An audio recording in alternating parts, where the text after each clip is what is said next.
Janasena party అటు తెలంగాణలోను, కర్ణాటకలోను పోటీ చేయాలనుకుంటుంది. ఇది ఒకసారి అలా పక్కన పెడదాం.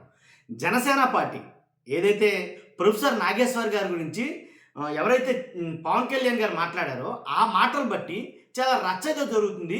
తెలంగాణలో ప్రెస్ మీట్ పెట్టి జర్నలిస్టులు కొంతమంది కూర్చుని ఏంటి చెప్పులతోటి కొడుతున్నారు పవన్ కళ్యాణ్ గారి ఫోటోని. చెప్పులతోటి కొడుతున్నారు పవన్ కళ్యాణ్ గారి ఫోటోని.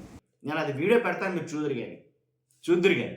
కానీ దాని నిమిత్తం ఐటీడీపీలో లోకేష్ గారి ఆధ్వర్యంలో నడిచే, టీడీపీ ఆధ్వర్యంలో నడిచే ఐటీడీపీ ట్విట్టర్ హ్యాండిల్లో ఏంటి ఆ ఫోటో పెట్టి దానికి YCP Paytm 5 rupees Paytm, YCP వాళ్ళు 5 రూపీస్ పేటిఎం, ఏదైతే 5 రూపాయల పేటిఎం బ్యాచ్ అని అంటారో అలాగా దాన్ని పెట్టి నేను ఫోటో ప్లే చేస్తాను చూడండి. అంటే వైసీపీ పేటిఎం గాళ్ళు అంటే అక్కడ కూర్చున్న వాళ్ళు కూడా వాళ్ళే. ఎవరో తెలంగాణలో జర్నలిస్టులు అందరూ స్టేజ్ మీద కూర్చుంటే కొంతమంది దాంట్లో ఒక మహిళ వచ్చి కొడుతుంది చెప్పుతోటి, పవన్ కళ్యాణ్ గారి ఫోటో మీద కొడుతుంది వెళ్ళాలి చెప్పుతోటి.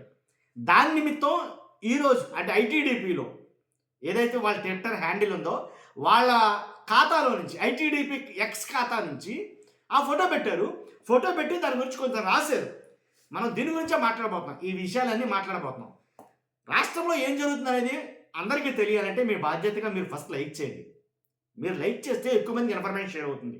కొత్తగా మన ఛానల్ చూస్తే పక్కాగా సబ్స్క్రైబ్ చేయండి. మీ అమూల్యమైన అభిప్రాయాన్ని కామెంట్ రూపంలో తెలియజేయండి. ఫోటో ఏం ఫోటో పెట్టారు చూపించాను కదా ఫోటో మీకు. వైఎస్ఆర్సీపీకి 5 ఏళ్ల పాటు తిరుగులేని అధికారం ఇచ్చారు. ఏపీకి ఏమి ఇచ్చారు మీరు? వైసీపీ ఏపీకి ఏమి ఇచ్చింది? అప్పు, అవినీతి, పగ, అర్థం లేనిది.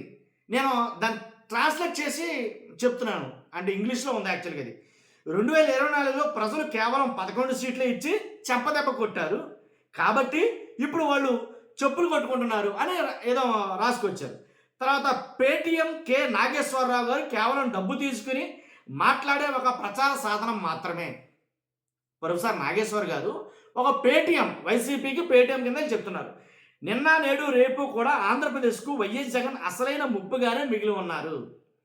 ఏపీ ఈ డ్రామాలోని ప్రతి ఫ్రేమ్ను గమనిస్తుంది, మనం మర్చిపోము అని ఒక ఫోటో అయితే కనుక పెట్టారు వాళ్ళు.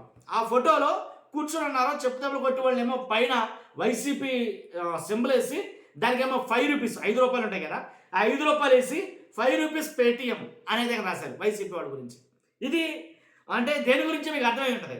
ప్రొఫెసర్ నాగేశ్వర్ గారు మాట్లాడిన వ్యాఖ్యల మీద పవన్ కళ్యాణ్ గారు మాట్లాడిన తర్వాత ఆయన మాట్లాడటం అయిపోయిన తర్వాత అదే జనసేనకు సంబంధించి కొంతమంది తెలంగాణలో జనసేన నాయకులు, సంపత్ నాయకు ఇంకెవరో ఉన్నారు కదా, వాళ్ళు మాట్లాడిన మాటల కోసం తెలంగాణలో జనసేన నాయకులు మాట్లాడిన మాటలకి వాళ్ళు చాలా ఓవర్గా అయితే మాట్లాడారు. ఇదైతే వాస్తవం. ఎలా అంటే ఏంద్రాబా ఏంటి ఇప్పుడు ఏం చేస్తారు చేయండి, మీ గొడవ తేల్చుకుందాం చూద్దాం అంతే తేల్దాం డాన్ డూన్ డకారం అని మాట్లాడారు తెలంగాణలో జనసేన నాయకులు. వాళ్ళు మాట్లాడిన దానికి చిర్రెత్తుకొచ్చింది వీళ్ళకి, తెలంగాణ జర్నలిస్టులకి. చాలామంది మన మామూలు కాదు ఊకదప్పుడుకైతే కనుక మాట్లాడారు తెలంగాణ జర్నలిస్టులు. దాని నిమిత్తం కొంతమంది అయితే కనుక ఓ మహిళ అయితే కనుక చెప్పుతో కొట్టడం అయితే జరిగింది. ఆ మహిళ గురించి కొంతమంది, ఆ మహిళ గురించి ఎవరో జనసేన నుంచే కిరణ్ రాయల్ కొన్ని వ్యాఖ్యలు చేశాడు. ఆయన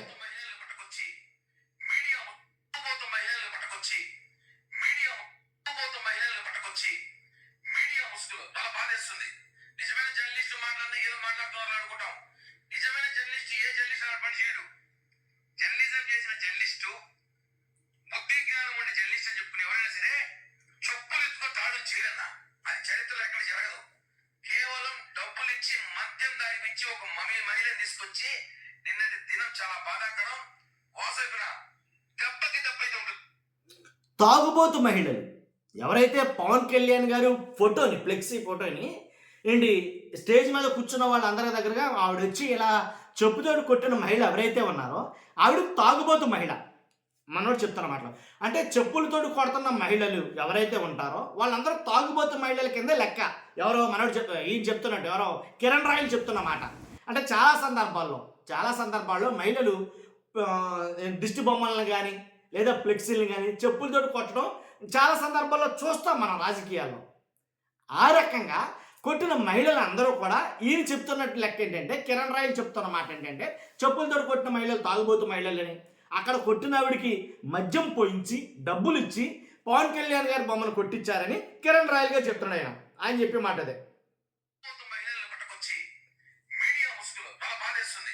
తాగుబోతు మహిళలను పట్టుకొచ్చి మీడియా ముసుగులో చాలా బాధేస్తుంది. నిజమైన జర్నలిస్టు మాట్లాడిన ఏదో మాట్లాడుతున్నారు అనుకుంటాం. నిజమైన జర్నలిస్ట్ ఏ జర్నలిస్ట్ అలా పని చేయడు. జర్నలిజం చేసిన జర్నలిస్టు, బుద్ధి జ్ఞానం ఉండే జర్నలిస్ట్ అని చెప్పుకుని ఎవరైనా సరే చెప్పులు ఎత్తుకొని దాడులు చేయరన్నా. అది చరిత్రలో ఎక్కడ జరగదు.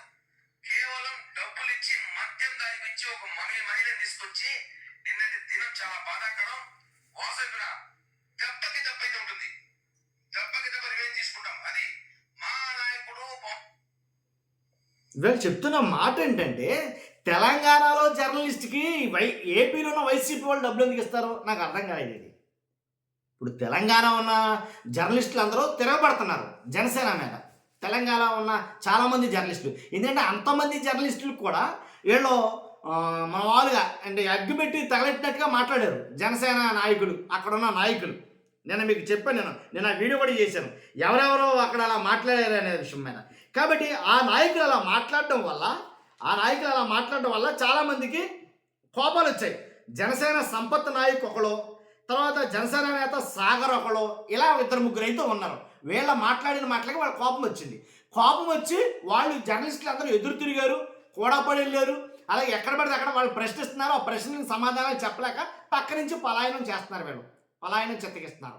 అది జరిగింది. కాకపోతే ఇక నేను అడిగి ఏంటంటే, అక్కడ జరుగుతున్న తంతు ఓకే, మరలా ఈ ఐటీడీపీ వాళ్ళకి ఎందుకు అంటే టీడీపీకి ఎందుకు అంటే రెచ్చగొట్టినట్టు అవుతుంది కదా ఇలాంటి యాప్.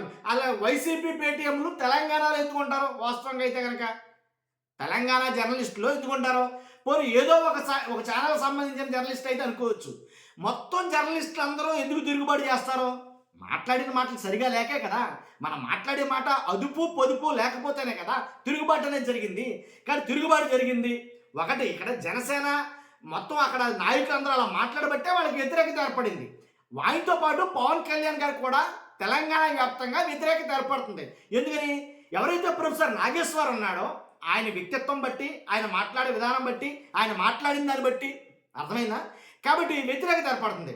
అగ్నికి ఆజ్యం పోసినట్టు అర్థమైందా? ఇప్పుడు ఈ ఐటీడీపీ కానీ టీడీపీ కానీ ఇలా కూటమిలో కొంతమంది కానీ ఇలాంటి పోస్టులు పెట్టడం వల్ల ఇంకా ఎక్కువ అవుతుంది కదా వ్యతిరేకత తెలంగాణలో పార్టీ మనం స్థాపించాలి, తెలంగాణలో కూడా మనం ఏంటో నిరూపించాలి అని అనుకునేటప్పుడు మొత్తం వ్యతిరేకత మూట కట్టుకుంటున్నారు కదా. ఆలి లేదు, సూలు లేదు, కొడుకు పేరు సోమలింగం అని. అసలు మీరు వెళ్ళి ఎంటర్ కాకముందే అనిపించుకోవడం ఎందుకని నా అభిప్రాయం. అర్థమైంది మీకు? కాబట్టి ఆ అరుసు తొక్కనేలా కాలు కాడనేలా అనవసరంగా అనడం ఎందుకు, అనిపించుకోవడం ఎందుకు? కాబట్టి ఇలాంటి పోస్టులు ఇంకా ఎక్కువగా కోపాన్ని రేపుతాయేమో నాకు అనిపించింది. ఇప్పుడు కిరణ్ రాయల్ మాట్లాడాడు, అవసరమా ఆ మాటలు? ఇప్పుడు మొత్తం మహిళలందరినీ కించపరిచినట్టు ఆ మాటలు. తాగుబోతు మహిళ అంటే ఎవరినన్నట్టు? అంటే కోపపడ్డ ప్రతి మహిళ తాగుబోతు మహిళ లెక్కనా? కిరణ్ రాయల్ చెప్పిన దాని ప్రకారంగా ఇప్పుడు చెప్పులిచ్చి కొట్టిన వాళ్ళందరూ అంతకుముందు వైసీపీ ఏదైతే కొమ్మినేని శ్రీనివాస్ గారు ఏదో మాట్లాడారని, ఆయన డిబేట్లో ఏదో జరిగిందని చాలామంది టీడీపీ మహిళామణులు చాలామంది వచ్చి సాక్షి కార్యాలయాలకి కొమ్మినేని శ్రీనివాసరావు గారి ఫోటోలకి ఫ్లెక్సీలకి చెప్పులతో అట్లతో ఇటుతో కొట్టారు. మరి వాళ్ళందరినీ అలాగే చెమకడతాడా కిరణ్ రాయల్ గారు? కదా. కానీ అనవసరంగా అనడం ఎందుకు? ఎలాంటి మాటలు రెచ్చగొట్టే వ్యాఖ్యలు ఎందుకు? రెచ్చగొట్టే పోస్టులు ఎందుకు? అక్కడ ఆల్రెడీ చాలా మందికి కాబోతున్న సందర్భంలో జనసేన నాయకులు ఎవరైతే ఉన్నారో తెలంగాణలో వాళ్ళు మళ్ళీ పొల్లట్టు కదిపారు దాన్ని, ఆ ఇష్యూని. కాబట్టి అది ఇంకా పెద్దదవుతుంది అది రోజుకి నానాటికి. కాబట్టి ఏదైనా మనం మాట్లాడేటప్పుడు ఆచితూచి మాట్లాడితే మంచిదేమో అని నాకు అనిపించింది. కాబట్టి ఇలాంటి పరిస్థితుల్లో మళ్ళీ జనసేన తెలంగాణలో అని అంటే అది ఎంతవరకు పాసిబిలిటీ ఉందో ఒకసారి ఆలోచించాలి. ఒకసారి మీ అభిప్రాయం ఏంటో కాసేపు కామెంట్ రూపంలో తెలియజేయండి. ఒకసారి నేను ఆ వీడియో పెడతాను, కొట్టిన వీడియో చెప్పులతోటి, అది వీడియో పెడతాను, చూసి మీ అభిప్రాయం తెలియజేయండి. Thank you very much.